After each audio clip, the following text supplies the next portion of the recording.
So I hear a lot of theories talking about how Roxy Xebec and Eustace Kid could be related. I did a whole video discussing how I don't think that's the case, and any presented evidence could just be fleeting coincidence, which I know that's a wild thing to say coming from me regarding One Piece, but I just don't think things add up. However, with that being said, we also found out in very recent chapters that Roxy Xebec, much like with Roger, is not his real name. His name is Davy D. Xebec, and the Davy clan seem to be a very infamous sect of the D clan. So that in itself is quite interesting and means a lot for Blackbeard moving forward. However, with that being said, what if, and this is a big what if Buggy is actually a member of the Davy clan and is Xebec's youngest son?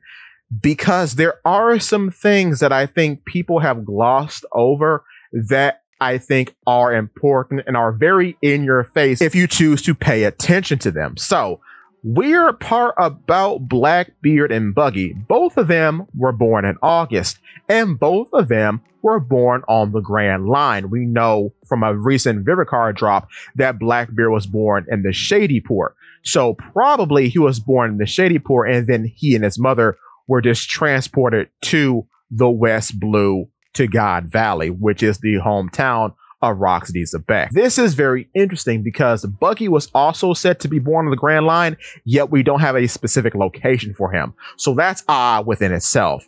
Then, both Blackbeard and Buggy are only a year apart. Blackbeard in the current story is 40, whereas Buggy is 39. We made a whole video on that by bringing the information up again just to solidify a point. But when you look at Buggy's wanted poster now as a Yonko, which is weird that both of them are Yonko, but when you look at Buggy's wanted poster now, it looks like the wanted poster, the only known wanted poster of Roxy Xebec, or Davy D. Xebec. Tongue sticking out, hand grasping for the camera. Now, looking at Xebec's face, we don't know if this is face paint or a scar, but it's quite odd that he has a very decorative thunderbolt-like line through one of his eyes.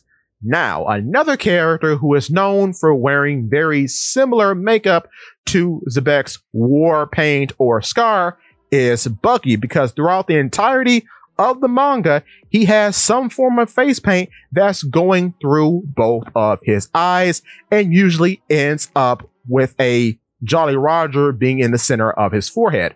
So I find that quite interesting. Now, when it comes to fighting style, there's something very interesting that I think a lot of people are glossing over. So Xebec's swordsmanship was so powerful that it seemed like he was shooting a cannonball or using a giant's hammer when he swung his sword, as it would create a powerful shockwave that would blow anybody away, including a giant as big as King Harold of Elbaf. Here's what's so interesting about this. He has more in common with Buggy in this way than Teach. I will say with Teach having the Tremor fruit, it is quite similar to Xebec's fighting style, and there is also a correlation with, of course, Newgate being on Rox's crew.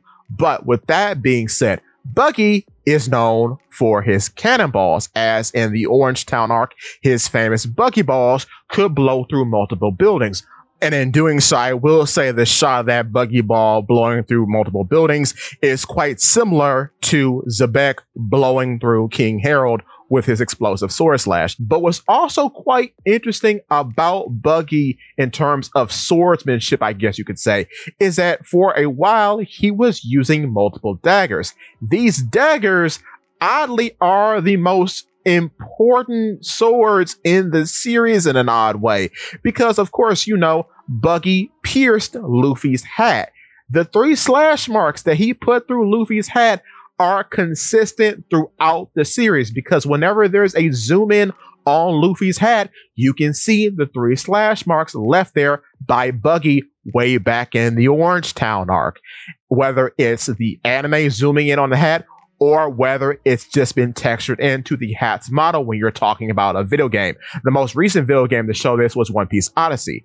But with that being said, that means that's a very prominent sword strike That's been a consistent part of the main character's design ever since it happened. So I take that into consideration when you're talking about swordsmanship. Buggy's not an accomplished swordsman, but his mark is one of the most important marks in the series. Now, when you're talking about explosives, Buggy balls have been such an important part of Buggy's moveset that he perfected it, and now it's called the Muggy Ball, a small explosive that has the same power as a Buggy ball, but it's small enough to fit inside Buggy's shoe. So I find it interesting that throughout the story, he's always been characterized by that slash mark that he left on Luffy's hat, and by always being associated with explosions. Then oddly, talking about swords furthermore, he is immune to sword slashes thanks to the paramecia type dough fruit that he has eaten called the chop chop fruit, which makes him completely impervious to cutting or stabbing attacks. So I find it funny that Xebec is known for his swordsmanship, but in reverse, Buggy cannot be cut. So that's quite an interesting parallel if you ask me. On top of that, when you look at Cross Guild as it is now, Buggy has employed so many weirdly accomplished swordsmen and people who just use blades. Galdino has made a blade of wax before. Crocodile has used a dagger before. Mihawk is the world's strongest swordsman. Then you have Das Bones, a living blade thanks to the powers of the Dice fruit. And of course you have Kabaji of his original crew, the Buggy Pirates, who was the swordsman. So I find that so fascinating that despite Buggy not being an accomplished swordsman, he has so much related to his character and his organization regarding swords. And then talking about his organization, he didn't get it through a Davy backfight, but much like Teach, he got his whole crew in a very unconventional way. While Teach hosted a tournament that's very similar to a Davy backfight, Buggy just sort of fell into having this big crime syndicate and being a Yonko and having all these strong people at his beck and call.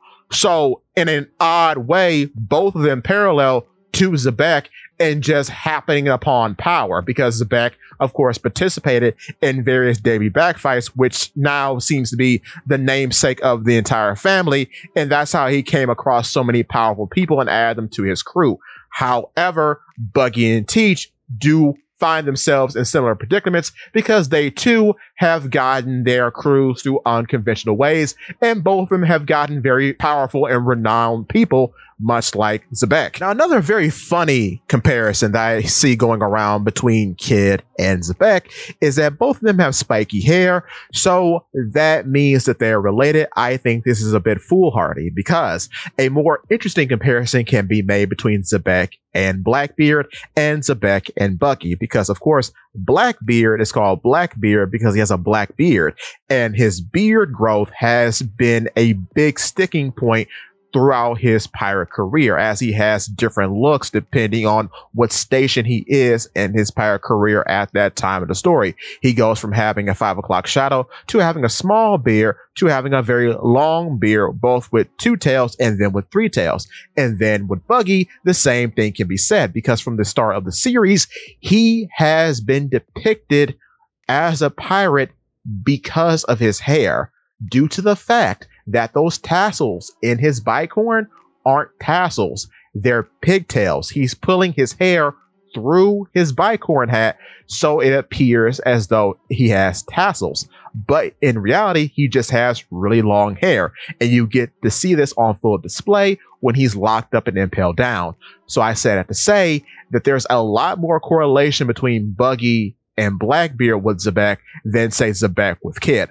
Also, what's quite funny, and this is just a small point, isn't it interesting that Buggy and Blackbeard both were in Impel Down around the same time, but both were doing their own thing, so they never met? And in a technical way of speaking, both of them got a large amount of the people who are now on their crews from Impel Down, as Buggy got a lot of the inmates who were from Impel Down on his crew, and now they are a bigger part of Cross Guild, including some heavy hitters like Daz Bones, Crocodile, Galdino, etc. And then two, while Blackbeard got his crew from Impel down, we don't see them until Marineford. Well, the funny thing about that with Buggy is that we see some people in Marineford who would later be a part of his crew, like Dracul Mihawk. He becomes a part of Cross Guild later, and he was a main combatant in the War of the Best. So that's quite interesting as well. I find that very curious. But with that being said, give me your thoughts and tell your friends about Polypede. What's it?